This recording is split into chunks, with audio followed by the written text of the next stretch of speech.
Olá, seja bem-vindo ao Cinemundi, eu sou Edmo Júnior e eu vou falar sobre o capítulo final de Stranger Things 5.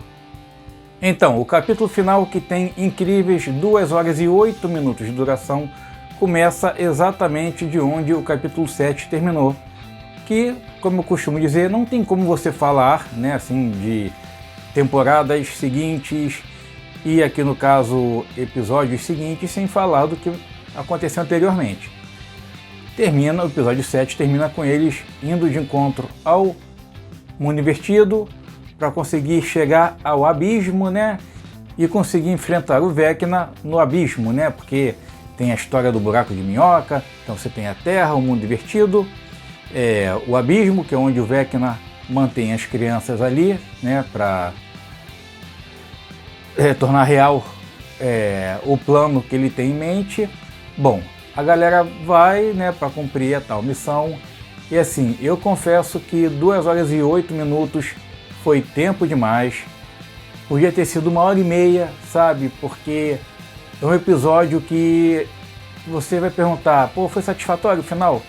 Cara, foi satisfatório, mas eu esperava mais.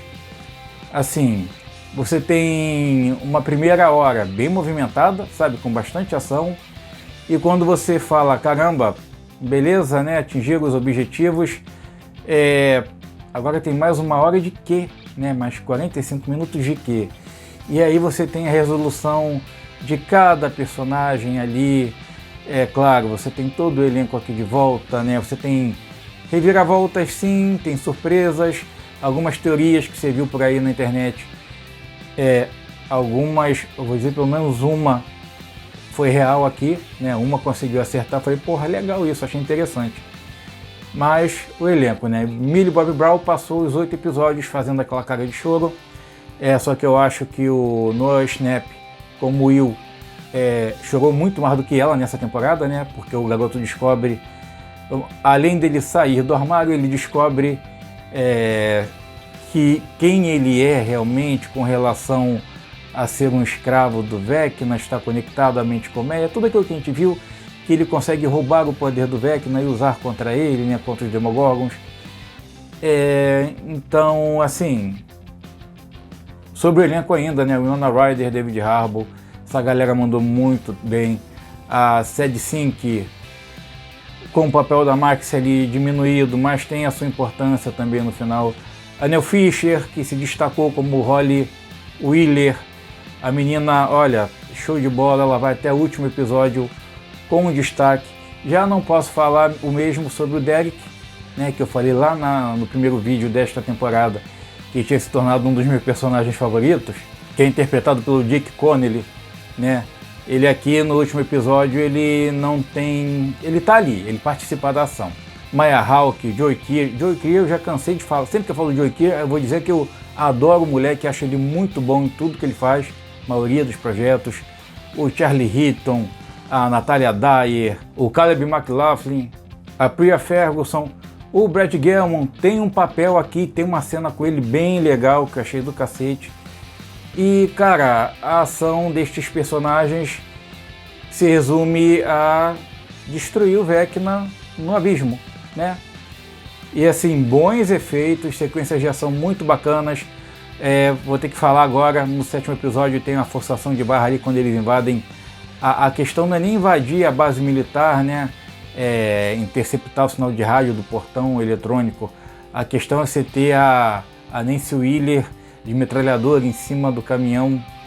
Enfim, ali eu achei que forçou um pouquinho demais a barra. E vou voltar a falar, como eu falei nos outros vídeos, em que eles tinham os irmãos Duffer, que dirigiram e escreveram o último episódio, né, os criadores da série. Eles tinham dito que teríamos a pior morte, a morte mais horrível nesta temporada. Aí você chega no 8º episódio e eu confesso que eu estou esperando essa morte horrível. Tá, eu não sei a quem eles se referiram, mas eu confesso que fiquei esperando. Temos perdas na temporada? Temos, mas eu confesso que eu acho que eles economizaram, sabe? Eles não quiseram arriscar mais, causar mais impacto. Tudo bem que é uma série 16 anos, mas eu acho que eles podiam ter arriscado, tá? Ter impactado mais o público, porque foi meio que se desenhou, sabe, enfim, não me surpreendeu tanto, fora uma coisa ou outra ali, inclusive uma questão que eu vou ter que comentar, que a gente vê nos 3 últimos episódios, é um flashback, né, uma lembrança do Henry, né, porque ele não entra na caverna. Cara, você tem aquele cientista, né, você viu o cara com jaleco, crachá e tal, com uma maleta que o Henry vai, faz o que faz com o cara, e você vê de relance que ele vai abrir a maleta. O que tem na maleta? Bom, eu acho que é uma puta ponta solta para continuar a história, mas eu não diria continuar para frente, sim, vamos voltar, vamos contar um prelúdio agora, porque vamos dizer que aquilo que acontece na caverna com o Henry é o estopim para tudo que veio depois, tá? Para ele se tornar o que se tornou, né? Quer dizer, a 11 transformar ele no que ele se tornou, fazer ele se tornar o que ele se tornou, e tudo mais que aconteceu. Então, assim, eu acho que eles deixaram de sacanagem essa ponta aberta, justamente para quem sabe daqui a alguns anos, vamos voltar lá na década de 50, se eu não me engano, né, 50 ou 60, e mostrar o que já estava acontecendo, porque é o que justifica o início de tudo. Tá? Muita gente pode não se ligar, mas, cara, se não fosse esse primeiro trauma do Henry na caverna, nada do que vimos em 5 temporadas, o que levou 9 anos para ser concebido, teria acontecido, né? Como eu disse que a primeira parte dessas 2 horas é bem movimentada, toda a ação está ali, tá? Depois disso, como eu disse, você tem a resolução de cada personagem. Aí que eu acho que os diretores no roteiro forçaram mais a mão nos personagens, nos atores, é claro, para dar aquela emocionada. Tem cenas sim que vão mexer com você. Cara, quem não gosta da série não adianta. É uma série que a gente sempre comentou que teve altos e baixos, mas o Finn Wolfhard, ele dá um show. A parte dramática, sabe? É um moleque que trabalha muito bem isso. E é mostrado aqui, inclusive numa cena dele com o David Harbour ali como Hopper, o Noah Schnapp. Cara, a molecada, assim, ele pegou a molecada e falou: agora vocês vão mostrar que vocês não são só a correria de Hawkins, vocês, o peso, né, de tudo que aconteceu até agora, os traumas e o drama disso na vida de vocês. E cada um ali, à sua maneira, mostra. Aí você tem o núcleo dos que são mais adultos, né? E você tem o Steve, o Jonathan, a Nancy e a Robin, né? Que eles se conversam ali, tem toda uma cena que para que essa cena toda com eles ali, enfim. Mas tá na série, tá no final da série, sabe? Então, o que eu posso dizer é que foi um bom final? Foi. Eu esperava mais? Eu esperava muito mais. Como eu disse, eles podiam ter arriscado, tá? Ter sacrificado mais personagens, mas como foi dito anos atrás, que spin-offs viriam ano que vem não, esse ano, né? Já temos o Contos de 85, né? Que vai se passar entre uma temporada e outra, que é uma série animada. Eu acredito que teremos mais projetos sobre Hawkins aí, não propriamente dito Hawkins, mas sobre o mundo invertido e o abismo, talvez, porque o último episódio deixa uma puta ponta solta, como eu disse, sobre as questões do Henry na caverna. Tá? A molecada tá de parabéns, o David Harbour, eu gosto muito do trabalho do cara, o Winona Ryder também. Então, assim, é aquele final legal, foi bonitinho, foi emocionante.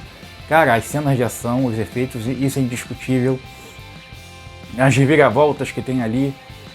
Mas quando chega no final, eu confesso que eu assisti os créditos todos, eu falei, cara, será que botaram alguma coisa aqui? Porque chega num momento, acho que na última cena, fica meio no ar o que realmente aconteceu com um determinado personagem. Tá? Você fala, você presta atenção, tá, na conversa em que os personagens centrais estão tendo ali, e você vai ficar, mas será que foi isso realmente que aconteceu ou não foi, né? Enfim, Entre Mortos e Feridos, para mim, salvaram-se todos. É uma série que teve altos e baixos, boas temporadas, temporadas não tão boas, ótimos episódios, episódios mais ou menos, episódios que não agregaram em nada. Esta última temporada, eu confesso que para mim manteve um nível, sabe? Eu gostei, você teve o retorno da Kali, né? Que é aquela personagem que a gente ficou bicho, ela vai passar a perna, ela tá fazendo a cabeça da 11, né? Mas enfim, tudo é resolvido nesta última temporada, e eu não posso deixar de citar também a Linda Hamilton, né? Que retorna como a general, a doutora Kay, né? Que quer a 11 a qualquer custo. E uma coisa que eu sempre me perguntei desde que começou a temporada, eu vou comentar agora, o último episódio, tá, galera? Você tem uma base militar dentro do mundo invertido. Nas outras temporadas os Demogorgons viviam ali no mundo invertido e tal. Você tinha aquelas outras criaturas aladas. E, cara, os militares conseguem ter uma base ali dentro de estudo e, sabe, o ataque que você tem dos Demogorgons é no mundo real, não é nessa base do mundo invertido. Mas, enfim, é questão do roteiro, como sempre, e os criadores estão envolvidos, né? Então a bola tá com eles. E assim, eu acho que é uma série que vale a pena sim, ela começa muito bem e termina bem, tá? Assim, como eu disse antes, para mim deixou a desejar em algumas coisas, eles podiam ter arriscado mais, ter impactado mais o público, mas infelizmente não rolou, mas vida que segue, e eu já espero aí o anúncio daqui um ano, 2 anos, quem sabe, de um spin-off para explicar aquela ponta solta que ficou ali, tá bom? Mas se você chegou ao final do vídeo, eu agradeço, tá? Já te peço para deixar o joinha, se inscrever e ativar o sininho. E antes de terminar, um feliz 2026 para vocês. Eu fico por aqui e até a próxima.